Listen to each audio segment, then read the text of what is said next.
Thanks, Rick. And I want to thank also the organizers for inviting me. It's really great to be here.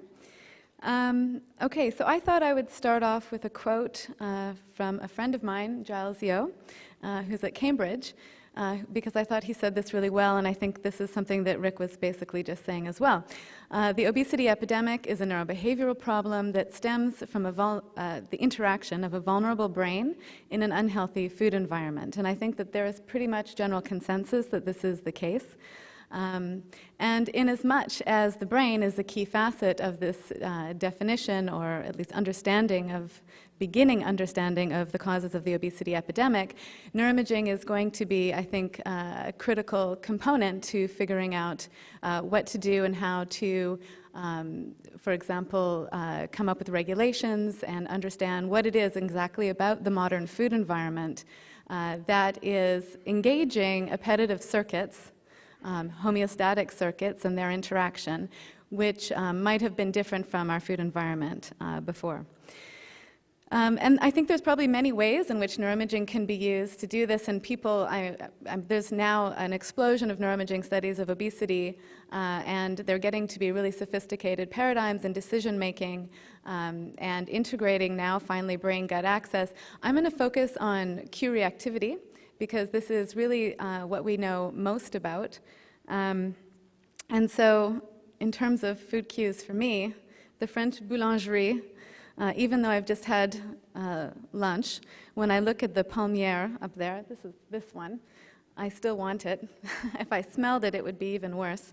And I think there is just a ton of evidence, many studies, showing that if you put a subject in a scanner and you show them pictures of palatable foods, or you give them aromas of palatable foods, or you give them small tastes of palatable foods, if you have a higher BMI, if you have genetic predisposition, you are more likely, well, you will have greater responses in many regions of the brain, in particular those areas that are dopamine source and target areas.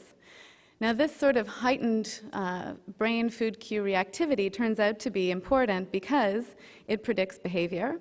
So this is a study by Lawrence and colleagues, and what you can see is response here in the Nucleus Accumbens. This is to looking at palatable food pictures, where the response, which is on the y-axis, is in accordance with how many chips the subjects eat when they're out of the scanner, filling out some questionnaires. And what is interesting about this response is that it's related to snacking, but it seems to be relatively insensitive to reported hunger. So this is, I think, a good example of what people have been calling the sort of hedonic circuits. And certainly there's areas of the brain, and it makes sense evolutionarily because we can store fat for times of famine, that we should be able to eat and have circuits to promote eating in the absence of hunger or just independently from hunger. Other circuits, for example, here the ventromedial prefrontal cortex, shows a different pattern, right? So you have no relation with snacking behavior, but it shows a nice relationship with self-reported hunger. So what this shows you is that the hedonic and homeostatic systems are separable, but hopefully by the end of my talk, we'll know that they're definitely not separate. So if you have some circuits, like this nucleus accumbens, that are promoting eating or associated with eating without hunger, you would expect that how active they are should also be related to weight gain susceptibility. And in fact, it is. So this is a study by a postdoc in my lab, Paul Jeha. And this is a study where people were having small sips of chocolate and vanilla milkshake in the scanner. And what you can see, again, in the same area, so the ventral striatum, we have nucleus accumbens, ventral pallidum, and also the hypothalamus. Response in these areas, this is on the x-axis, is related to change in BMI at 1 year. So these heightened food cue responses are greater in people that are overweight. They predict weight gain, and furthermore, they can even predict weight gain when people are trying hard to actually lose weight, which tells you something about how strong or how powerful these circuits are in relating to, let's say, positive energy balance. So this is a study by Murdoch and colleagues showing, again, in some of these same regions, that even though these subjects are in a weight loss trial and actively trying hard to lose weight, if they have higher responses in the nucleus accumbens, they actually are more likely to gain weight. So even when you're trying really hard not to, or to lose weight, this cue reactivity seems to be a very powerful motivator or predictor of behavior. So we then became very interested in trying to understand what regulates food cue reactivity. And to do this, we have been using a flavor nutrient conditioning paradigm. And so here we go with the brain-gut axis, so trying to integrate the factors below the brain with those in the brain. And this has been really well studied in animals, largely by Tony Sclafani's group. And I'll go over it really briefly with you. What you see here is a rat who is hungry and thirsty on day 1, and in the sipper is flavor A. And when the rat licks, the lick is detected and a switch is flipped, and what happens is the pump goes on and a nutrient is infused directly into the gut, let's say glucose. Then, on a separate day, so this then gives the rat a chance to learn to associate the post-ingestive effects of the glucose in the gut with the flavor that's in the sipper. Then on a second day, the same rat, hungry and thirsty again, same preparation. Now we have flavor B in the scanner, in the sipper, a little bit of jet lag. And this time, when the lick is detected, a placebo or saline solution is infused. So in this case, the rat is learning to associate flavor B with negative post-ingestive effects, or not negative, but just lack of post-ingestive effects. Then you can ask the rat on a subsequent day which one it likes better, which flavor, just by having them both available and measuring intake. And this is actual data from Tony's lab with glucose. And what you can see is that the rat overwhelmingly prefers the flavor that had been paired with the glucose infusion. And what is really important is that here there's absolutely no calories. So these are non-caloric flavors. So what is driving this behavior is the fact that it is now a calorie predictive cue.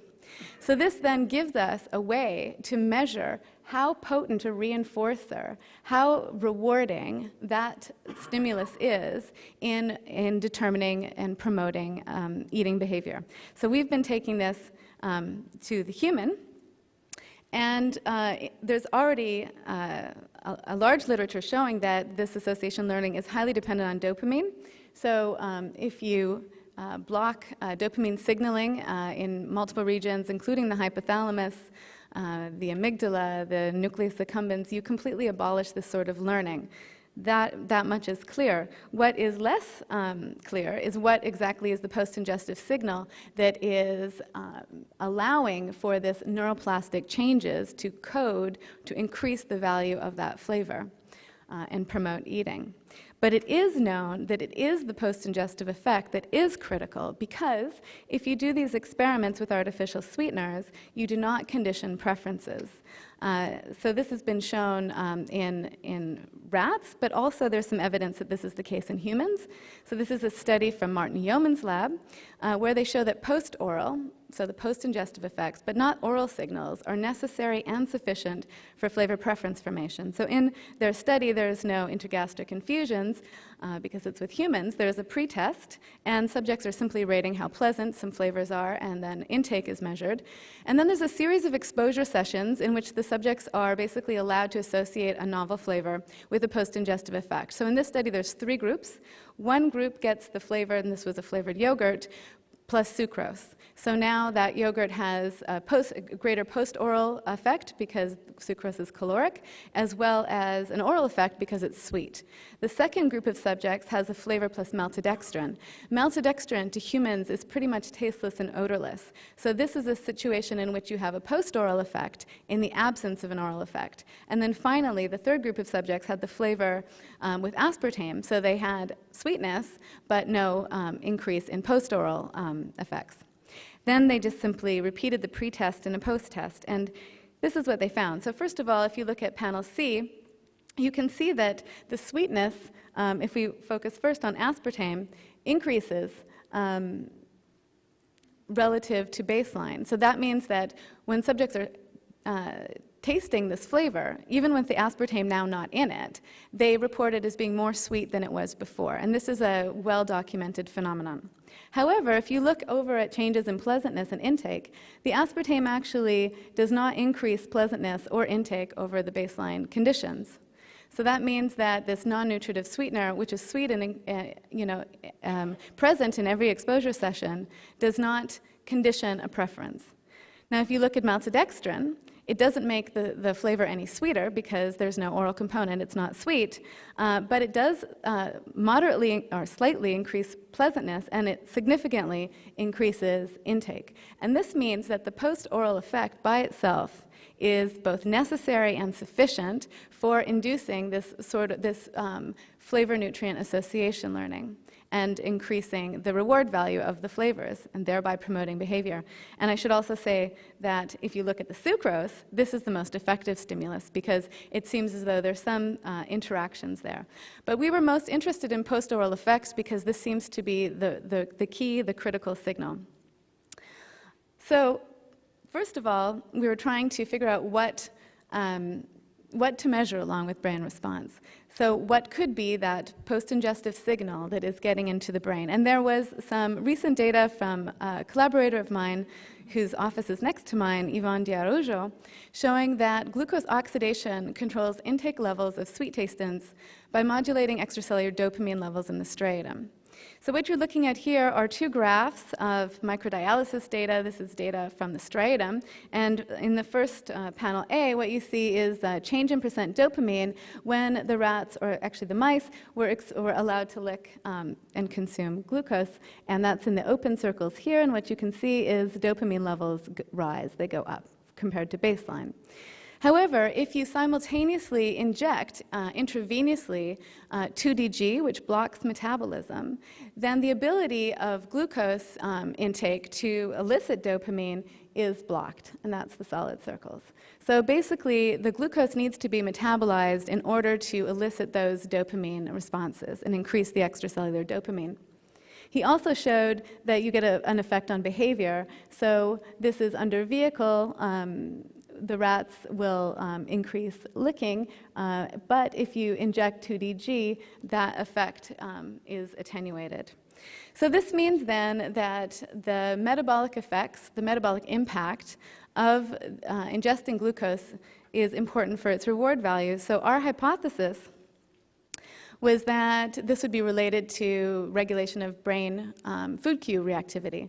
So the first study that we did was to determine if response to a calorie-predictive flavor in those dopamine source and target regions, which I'll just call broadly brain cue reactivity, is associated with change in plasma glucose that is produced when the subjects were at the exposure sessions previously. So here, the plasma glucose is a proxy measure for glucose oxidation because you need the glucose in the plasma in order to use it as a fuel. And I will unpack this for you now so you can get a better idea. So just like in the yeoman's experiment, there's a pretest where subjects are rating some stimuli for pleasantness. Here we're using flavored beverages. They're all distinctly flavored, distinctly colored.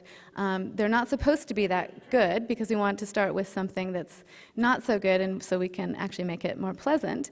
And they're very distinguishable from each other. So subjects come in, they rate these things for liking. If a subject identified at least 3 of these things were that they rated as more pleasant, as either neutral or up to about moderately pleasant, but no more, and all of the 3 stimuli were similarly pleasant, then they continued on in the study. And at that point, what we did was a triangle test, because we're going to use maltodextrin for the post-oral effect. And so we did the triangle test to determine if they could actually detect it orally. So the triangle test is very simple. You give subjects 3 cups, and one of the cup has calories and the other doesn't, but they're all the same flavor, and the subject simply has to identify which cup is different from the others. And we do this a number of times, and if subjects reliably detect the maltodextrin in the flavor, then they are excluded from the study, and this is about 1 in 10 subjects, but mostly people really could not do that. So we can be certain then that we are stimulating just a post-oral effect.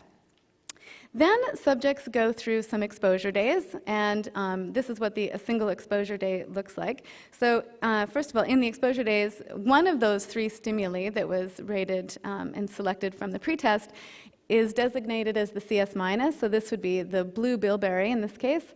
So it never gets calories added. So this is a non-caloric CS minus stimulus. The other flavor, we add the 112.5 calories with maltodextrin. And so on a single exposure day, the subject has 3 opportunities to learn the association between this flavor and its post-ingestive effect. So they arrive at our lab at about 11:30. We collect a saliva sample. We get them to rate their hunger, and we insert a catheter, and then we wait 30 minutes, and we take our first blood sample, and we get another hunger rating. Then they drink over 5 minutes the drink for the day, so this would be the CS plus. It has calories in it. We get a hunger rating, and then 30 minutes later we have another blood sample, and we took this time point because this is approximately when glucose should rise to the maximum. So this allows us then, by comparing glucose in plasma here, to look at the effect of drinking this on changes in plasma glucose. Then they have a lunch, and it's always a standard lunch. Then they go away, then they come back for dinner, and it's basically the same.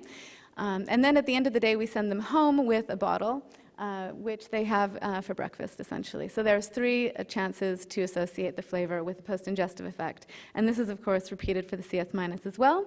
And then there's a post-test, which is rating how pleasant these things are. Again, in the post-test, these are all non-caloric. And then finally, an fMRI scan, where we're looking at brain response to the non-caloric versions, so the flavor that now predicts no calories, the flavor that predicts 112.5 calories, and then a non-exposed flavor as a control. Okay, so this is the results of the maltodextrin test, just to convince you. So this is chance level here. This is the amount of times they're correct. And you can see that people are all performing around chance. They can't detect the maltodextrin even when it's there. And these are the liking ratings pre-exposure. So by design, a little bit more than like slightly, a little bit less than like moderately, and all similar. And then after the exposure sessions, what we find is that the control non-exposed stimulus doesn't change.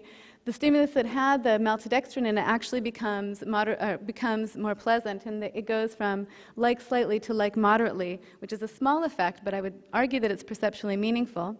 And there's a small trend here also for just maybe mere exposure effects. So liking increases somewhat. It's not a huge effect. It's certainly not like the effect you observe in animals. What about the metabolic effects? So what you see here is a table of change in glucose, ghrelin, insulin, and triglycerides, hematocrit, and hemoglobin before and after they drink the CS minus and before and after they drink the CS plus. And no surprise, when you drink calories, you have greater change in glucose, you have greater decreases in ghrelin, greater increases in insulin, as you would expect. So what we do with these values then is we take a comparison. So we subtract this from this to get a measure of the metabolic impact of the drink with calories versus the drink with no calories. Okay, so we're going to get a measure for each subject of how much this drink for that subject changed plasma glucose over the drink that had no calories in it. And then we regress that against brain response to these flavors when they have no calories in them. And what we can see is a relationship, and there was only one significant relationship, and that was with plasma glucose, as we had predicted.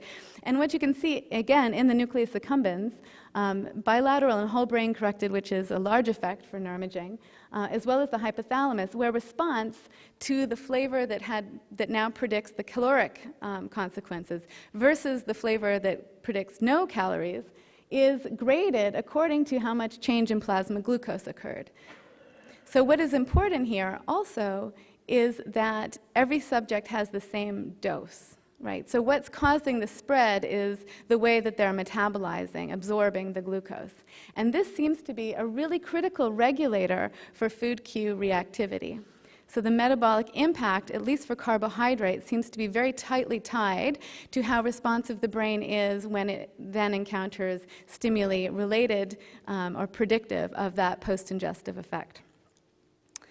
So we first concluded that brain response to food cues seems to be driven by the metabolic impact of the food, and that the ability of the body to utilize a nutrient as a fuel is important for determining the reinforcement potency, at least for carbohydrates. Moving forward from here, we reasoned that more plasma glucose change should be more rewarding. And so what we did was we basically repeated the study, but we added in a few more stimuli. So now instead of just 112.5 and 0, we have 37.5, 75, and 150. Here's the whole paradigm. It's basically the same. We did not collect blood because we wanted subjects to come back, and you can imagine how many days they have to come back in the lab, and we want them, after going through all of this, to actually show up for the fMRI study. And so these are all randomized, of course, the order. They're not in sequence like this. But otherwise, it's identical to the study that I just told you. And here, like in the previous study, is the pre-exposure liking ratings, again by design. All of them start off being like slightly. And then afterwards, after the exposure sessions, what we found was very surprising. So first of all, for the 0, the 37.5, and the 75, there's no change, maybe just not enough stimulus. Then at 112, you do get a replication. Pleasantness goes up. But what was surprising was that at 150, actually pleasantness goes down. And this difference here is significant, but so is that. So now the 112, which started off similarly pleasant as the 150, is actually now more pleasant, which made no sense, right? Or at least it's not, it's counterintuitive. And so if we follow the data, what this means then, if this is related to dopamine signaling, is that you should have greater responses to this flavor in dopamine source and target areas than this flavor. Right? And that's exactly what we found. So here you see bilateral midbrain response. Again, this is a very strong response, which is greater to 112.5 predictive flavor than the 150 predictive flavor, which again made no sense. But if you take this according to the theory that we've been developing, one should say, okay, if you drink a drink with 112.5 calories, you should have a greater metabolic response than if you drink a drink with 150 calories. It took me quite some time to convince one of my metabolic friends to entertain the idea of doing a study with me because I thought this was so preposterous, but finally I got somebody to agree. And so we did a study to test if in fact that was the case. And so we used indirect calorimetry, and subjects come in for 3 days. They're counterbalanced, but in each case it's the same time of day, and in one session we look at resting energy expenditure before they drink this drink, and then up to 30 minutes or 40, as long as they can tolerate being in the calorimeter, actually. And then we do this for each drink. And the prediction, this is just a graph of the prediction, is that resting energy expenditure is going to change more for the 112 than it will for the 150. So these are actual data from 21 subjects. And what you see here is change in resting energy expenditure pre versus post. This is for the non-caloric stimulus. So this is our baseline. This is for the 112.5. You can see that it is increasing energy expenditure by about 10%. The question is, where is the 150? And here's where the 150 was. And this was for every single subject. And it is definitely surprising, but it is very replicable and very robust. So even the experimenter was saying they could tell what the subject was drinking if they had the 112.5, because that was the only one that changed resting energy expenditure. Okay, so what this means is that paradoxically, the 112.5 drink is more reinforcing than the 150 drink, and this is possibly related to the metabolic effects. In this next study, what we wanted to do is actually tie those experiments together. So we do, in this study, we calculate resting energy expenditure, we're looking at plasma glucose, and we're doing the full flavor nutrient conditioning experiment with the fMRI scanner, and we're predicting basically that the plasma glucose and the resting energy expenditure is going to be greater for the 112, and that's going to predict brain response, putting everything together. So here's the the calorimetry data, replicating the previous study. This is just raw data. So this is before the drink and then after the drink. Again, you can see just for the 112.5, does the resting energy expenditure increase? This is the liking data, replicating study 1. We get a change in liking for the 112, but none for the 150. So again, it becomes a little bit more pleasant after its experience with flavors. And then here is response in the midbrain plotted against change in resting energy expenditure. I mean, it's a very small study, but the effects are so large. There's a really tight relationship between how much change in resting energy expenditure occurred when they drank that drink and how Q reactive they are to that drink later on. But what was weird was that metabolic response and circulating glucose differed. So this is the data that I just showed you, but collapsed across time. So this is the change in resting energy expenditure, clearly significantly greater for 112 than 0 and 112 than 150. And this is plasma glucose.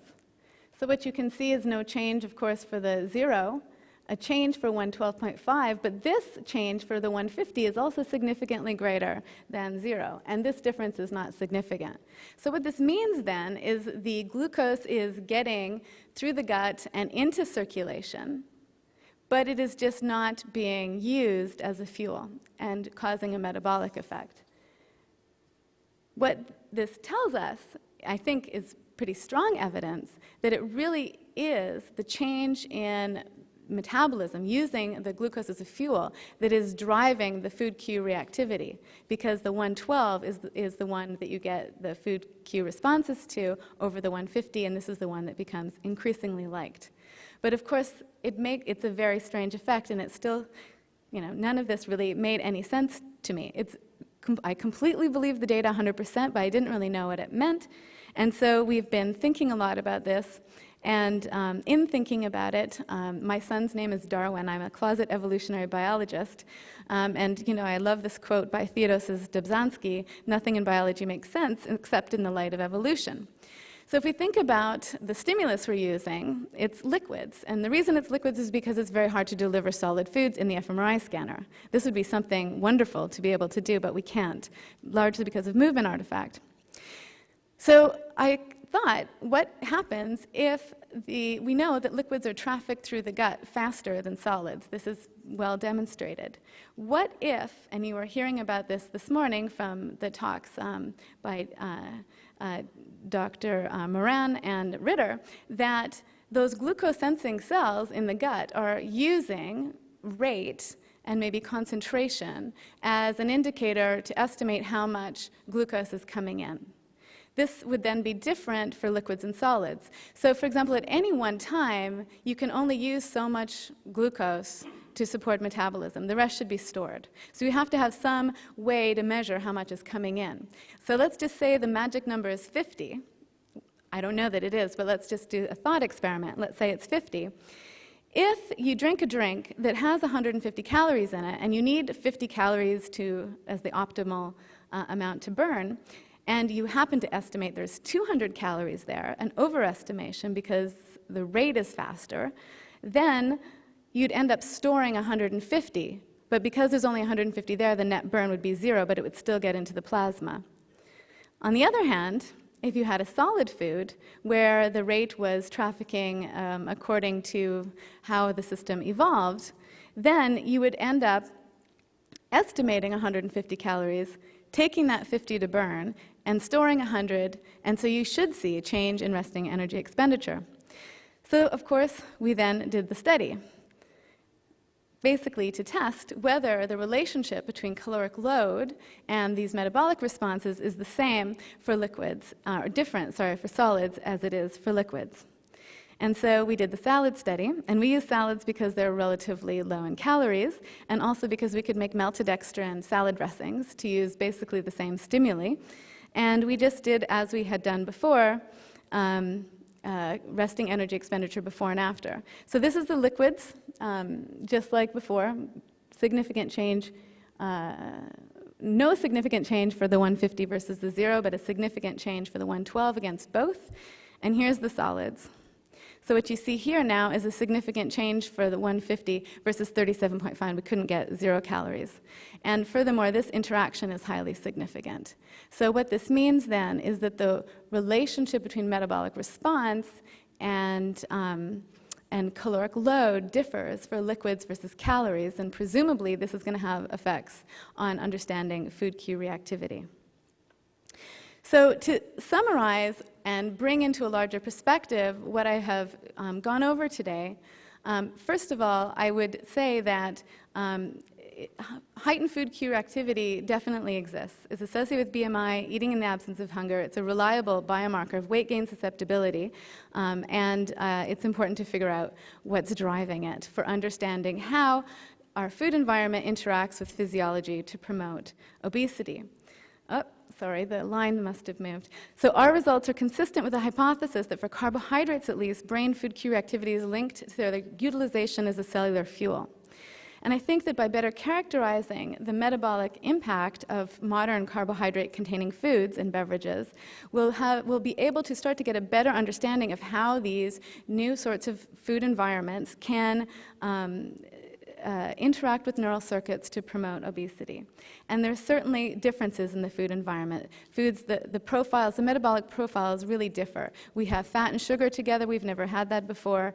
In evolution, we have liquid calories. There's probably a number of ways that they differ, and I would suggest, need to start trying to understand the actual aspects of the food that is different and trying to relate that to physiology and to the appetitive circuits. So for example, here we found that the physiological mechanisms driving the regulation of cue reactivity appears to be different for liquids and solids.